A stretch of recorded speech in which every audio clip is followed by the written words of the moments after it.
অনুর গল্প পর্ব ২ এর সাথে খেলাই। খুব ভালো কাটছিল দিনটা। অনুরা যাওয়ার সময় পেয়ারা নিয়ে গিয়েছিল। সবাই রাতের খাবার খেয়ে নিয়েছে। অনু পাশের রুমে টিভি দেখছিল। হঠাৎ করে মামির চিৎকারে সবাই দৌড়ে গেল রান্নাঘরে। গিয়ে দেখে রান্নাঘরের পাশের রুমটাতে মামি খুব চিৎকার করে করে মাকে ডাকছে। পাশে দাঁড়িয়ে বাবা খুবই কান্নাকাটি করছে। কিছুই বুঝতে পারছে না অনু।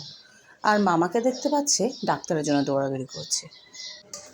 মা কেমন জানি শক্ত হয়ে আছে, চোখগুলো উল্টো করে, আর হাতের ধরা সেই পেয়ারাটা, যে পেয়ারাটা মা বেছে নিয়েছিল ঝুড়ি থেকে খাওয়ার জন্য।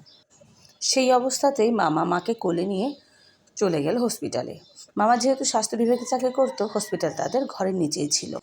অনুর খুব কান্না পাচ্ছে। ছোটো ভাইটাও কান্না করে উঠলো মা মা করে। অনু অনেকটা নিজেকে সামলে ভাইকে বুকে জড়িয়ে নিল আর আল্লাহর কাছে প্রার্থনা করলো মা যাতে ভালোভাবে ফিরে আসে। নিজেকে অনেকটা সামনে ভাইকে বুকে নিয়ে বলল, কান্না করিস না ভাই, মা ফিরে আসবে।